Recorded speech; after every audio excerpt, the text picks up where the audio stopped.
Bonjour et bienvenue dans cette nouvelle vidéo. Je vais aborder avec toi comment te faire jalouser par tes autres collègues. Bon, c'est un sujet, la phrase est un peu bien dite, le sujet c'est le vidéo... Le tracking en planeur. Le tracking en planeur, voilà précisément. Alors je me présente, je m'appelle Elodie, je suis l'auteur du blog Des ailes pour rêver. J'aide les pilotes et les passionnés de l'air à oser plus, à voler plus vite, plus loin et moins cher. Je fais cette vidéo en présence de Maxime qui est formateur d'instructeur planeur et instructeur ULM. Je t'en prie.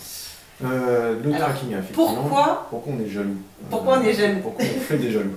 Non, tout simplement, donc il y a des petits sites qui existent, notamment un des plus connus c'est Spot the Glider. Donc vous tapez Spot the Glider dans Google, dans une barre de recherche quelconque, et là vous allez avoir une cartographie à l'instant réel, à l'instant T, de tous les planeurs qui sont en vol ou motoplaneurs qui sont en vol. Donc c'est du relevé par GPS. Il faut savoir que maintenant la plupart des planeurs, en tout cas en France, tous les planeurs sont équipés d'un dispositif d'anti-collision fonctionnant sous balise GPS, donc c'est obligatoire. Ça s'appelle le FLARM. Le FLARM. C'est pour éviter qu'il y ait des accidents. Ça prévient les pilotes de la proximité d'autres planeurs. Et donc ce signal GPS qui sert d'abord à l'anti-collision et à la sécurité des vols est repris par un réseau d'antennes. Et ça permet en fait à tout le monde de voir ce qui se passe à l'instant T. En France, dans votre région, dans votre club, quand vous voyez vos collègues en train de voler. Moi, quand je travaille et que toi tu es gentiment en train de voler, tu peux voir ce qui se passe. Voilà. Je peux saliver en me disant merde, je suis au travail et toi tu voles. Voilà. Donc du coup. C'est un premier, effectivement, c'est un premier. Ça peut avoir ce rôle-là. Après, rôle hyper important. Coup, tu peux me fliquer du coup. Oui, effectivement, comme tout objet, ça peut avoir son côté un peu négatif. Ça peut être aussi pour faire du flicage. Là où c'est par contre plus utilisé, c'est pour la sécurité des vols ou le reporting de grands prix de circuit en direct. Pour le grand public, le vol à vol, c'est quand même une activité où les compétitions sont très peu médiatisées parce que très peu médiatisables, alors qu'avec le tracking, on peut voir en direct ce qui se passe.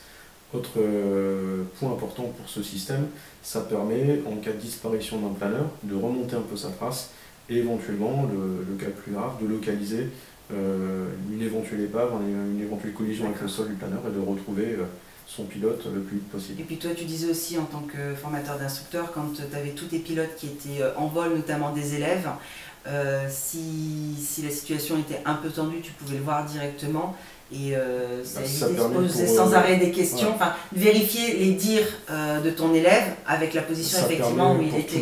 Pour tous les encadrants, tous les moniteurs, étant au sol, d'avoir un peu une vue sur ce qui se passe sur les 15, 20, 30 km à la ronde au niveau des planeurs, et après ça peut aussi permettre de faire un genre de mini coaching en matière de performance et de trajectoire sur un circuit réalisé, puisqu'on peut toujours via ce système de FLARM et de GPS récupérer la trace du planeur et revoir le vol en 3 dimensions sur un ordinateur, de manière à optimiser un peu les performances que le pilote a pu présenter. Pour voler plus, tout simplement. Voler plus vite, plus loin, au niveau de la durée. Voilà. Ok, au niveau de la prise de pompe, au niveau de tout ça.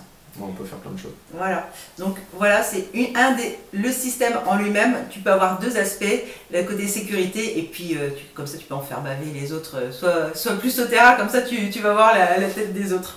Donc écoute, j'espère que cette vidéo t'a plu et t'a apporté quelque chose.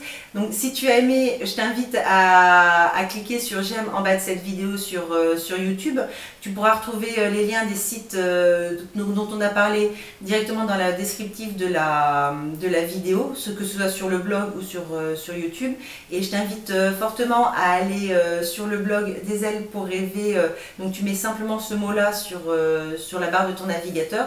Et comme ça, je t'offre, tu me laisses ton email et je t'offre cet email, un par jour, pour te permettre d'aller plus loin dans ta pratique aérienne ou pour te mettre en jambe justement pour commencer cette pratique avec joie et bonne humeur. Oui, c'est le but, c'est par là que ça passe. Et avec des mots simples de la vie de tous les jours. À bientôt!